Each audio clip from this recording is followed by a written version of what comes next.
Bienvenue dans cette nouvelle vidéo où nous allons voir l'admissibilité de quelqu'un qui est à l'étranger au programme de Entrée Express. Donc, on est sur le site officiel du gouvernement du Canada. On clique sur Immigration et citoyenneté. On descend plus bas, Vivre au Canada de façon permanente. Ici, on va cliquer sur Entrée Express. On descend plus bas pour voir notre admissibilité. On a tous les programmes. Donc ici, on descend pour venir voir l'outil pour déterminer notre admissibilité. Donc, on clique ici, déterminer l'admissibilité. Ici, c'est très important. Vous devez choisir toutes les provinces sauf le Québec. Parce que l'entrée express, ça concerne pas le Québec. Donc, on choisit, on va essayer de voir Alberta. Donc, ici, la langue officielle, c'est l'anglais et le français. Vous devez soumettre les résultats des tests. Donc, ici, le test qu'on va choisir, on va mettre par exemple le TCF. C'est le TCF qu'on a passé comme test de langue. Ici, on va choisir, étant donné que c'est 2 ans de validité, nous sommes en 2026, annulé, ok. Étant donné que nous sommes en 2026, donc c'est 2 ans de validité, on va dire que on a passé le test en 2025. Il est encore valide en janvier 2025. Donc, on va faire suivant. Les résultats du test, on va mettre 14. Les résultats, on va mettre de bonnes notes. On va mettre des bonnes notes. Et puis ici, on va mettre des bonnes notes. C'est très important. On dit ici, les informations fournies sont à titre de référence uniquement et aucune décision en matière d'immigration ne soit prise. Donc, on peut mettre des choses pour pouvoir passer le test et puis voir les documents qu'on doit fournir par rapport à la situation donnée. Donc ici, les langues officielles sont l'anglais, le français. Quel test de langue avez-vous effectué pour votre seconde langue officielle? Donc on va mettre aucun. Un seul test, ça suffit. Donc ici, au cours des 3 dernières années, combien d'expériences de travail dans les métiers spécialisés avez-vous acquises au Canada? Donc ici, on va mettre aucune parce que on n'est pas au Canada et puis présentement on est à l'extérieur du Canada. Donc au cours de cette période, dans quel niveau de classification les expériences acquises s'inscrivent-elles en majeure partie? Donc ici, on va voir la catégorie. Si durant cette période, vous n'avez pas acquis d'expérience de travail au Canada, ici, on n'a mis aucune. Donc ici, c'est logique que on va mettre ici aucune de ces réponses. Donc on va faire suivant. Voilà. Donc ici, au cours des 10 dernières années, combien d'années d'expérience de travail avez-vous accumulé? Donc, quand vous êtes à l'étranger, normalement, minimum 1 année d'expérience, c'est bon. Si vous en avez plus, c'est encore mieux. Donc, dans notre exemple, on va mettre quelqu'un qui a plus de 2 à 3 années d'expérience. Ici, c'est très important de ne pas mettre aucune. Parce que si vous mettez aucune, c'est comme si vous n'êtes pas un travailleur qualifié. Donc, vos chances sont très, très, très réduites. Donc, ici, au cours des 5 dernières années, comptez-vous au moins 2 années d'expérience dans l'un des emplois de métiers spécialisés. Donc, on va aller voir.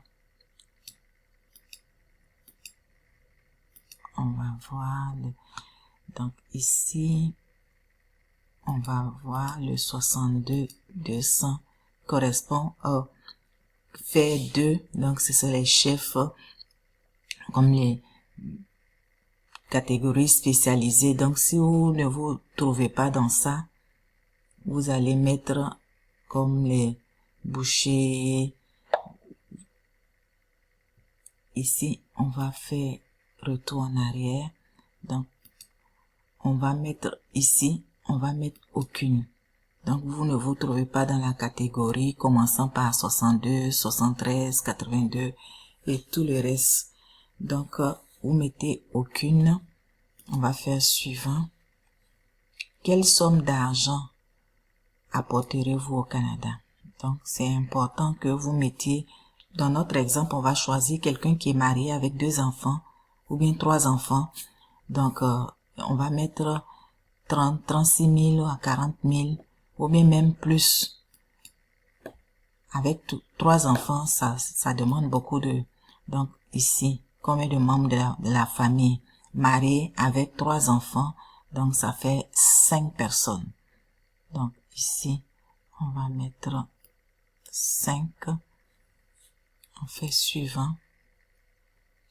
Détenez-vous une offre d'emploi valide au Canada? Non.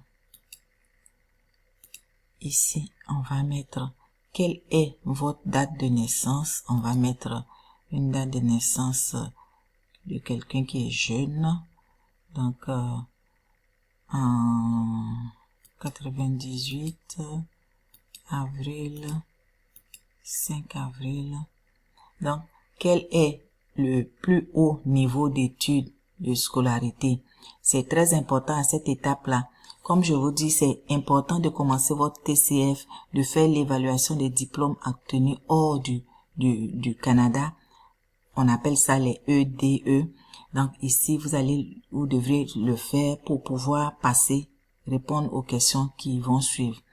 Donc si vous avez suivi ici, vous voyez, si vous mettez aucune ou études secondaires non complétées, vous n'avez pas de chance parce que ça prend minimum un diplôme d'études secondaires qui équivaut dans les pays francophones au baccalauréat. Donc ici, on va dire post-secondaire nécessitant 1 année. Donc après le baccalauréat, si vous avez fait 1 année à l'université ou au collège, si vous avez fait, après le baccalauréat, si vous avez fait 2 années à l'université ou bien dans un collège, ça aussi, vous pouvez le marquer. Mais ici, ne pas mettre aucune. Il faut vraiment que vous ayez minimum un diplôme d'études secondaires, ce qu'on appelle ici diplôme d'études secondaires qui équivaut au baccalauréat dans la zone francophone des pays côté France, Afrique et tout le reste.